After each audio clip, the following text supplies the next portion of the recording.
If you've been sitting around waiting for somebody to discover you, to pick you, to save you, to rescue you, to give you your shot, it's not going to happen. Like, at some point, you got to wake up and realize you have to parent yourself. Your life is your responsibility. Close your eyes, retreat from your life, disconnect from your body, disconnect from your environment, disconnect from your schedule, and just give yourself an hour or 45 minutes or 20 minutes. Because when you invest in yourself, you invest in your future. And when you believe in yourself, you believe in possibilities. And when you believe in possibilities, you believe in yourself. And if you don't believe in possibilities, then you don't believe in yourself. And you don't believe in yourself, you don't believe in possibilities. So then, but if you have a community, a living organism, where it's becoming the new normal, and you want to join that living organism, and you want to, every stride you make feeds the living organism. Every stride, every effort you make to connect is amazing, because that which we are seeking is seeking us.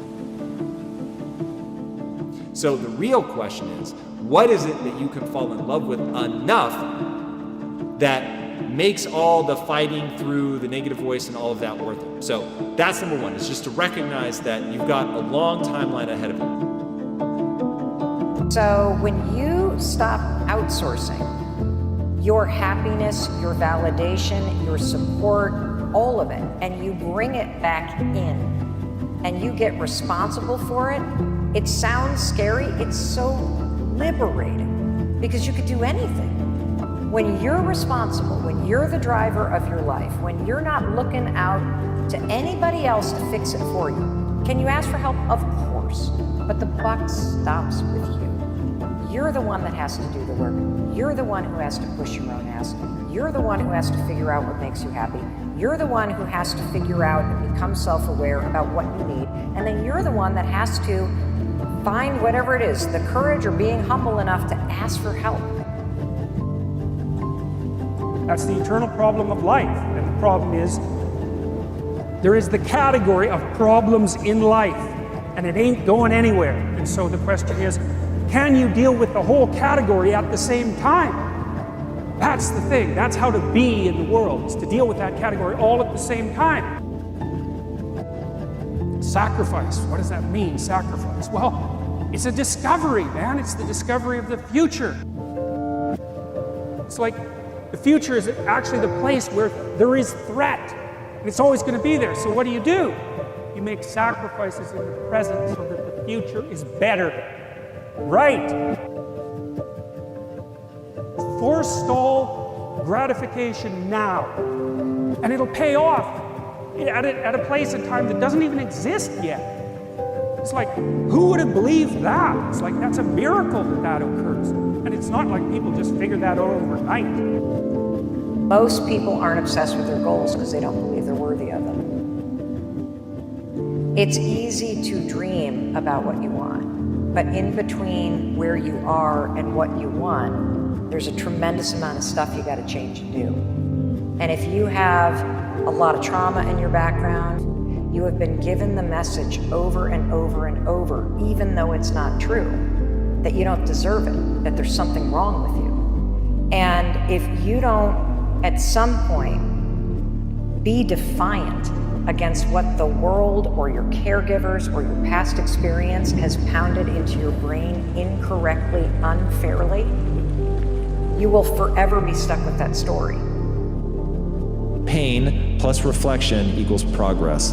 And I think that that's incredibly, incredibly true. And the human animal just needs that bit of pain. It is the compass that's going to allow you, if you reflect on why you're feeling that pain, what you did wrong, how you failed, you don't deflect, you don't make it somebody else's problem. You really just look at, how did I f this up? If you look at that and are willing to make the changes, you really will make progress. I don't see a way to really have grand scale change without the suffering. That's the truth.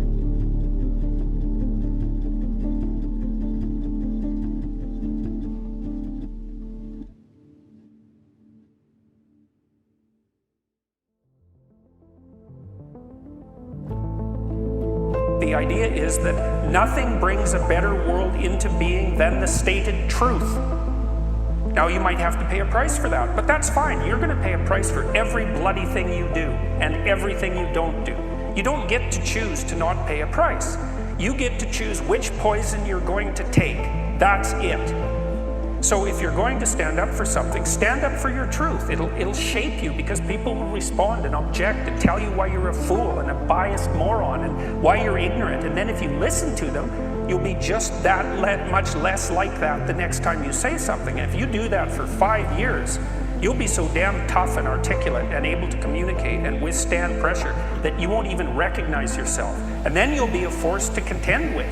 You are not responsible for what happened to you. You survived what happened to you. But you do have a responsibility to heal yourself and to do the work to change so that you can be the happy, fulfilled person that you were born to be. You can have a mindset that says, through my efforts, my attitude, I can have an impact on the situation that I'm in. That's the power that I have. That's where it begins. It begins with you. Self-confidence, self-love, self-esteem, self-reliance, self-awareness. It all has the same self. You have to give yourself those things. You want validation? Give it to yourself. You want to be cheered for? Give it to yourself. If you want to feel supported in life, start by giving those things to yourself, because the most important relationship that you have is the one you have with yourself, and you work on it the least. You can have nothing, and you can still have your own back. You can have tremendous problems and very real obstacles that you're facing. And you can have a mindset that says, through my efforts, my attitude, I can have an impact on the situation that I'm in.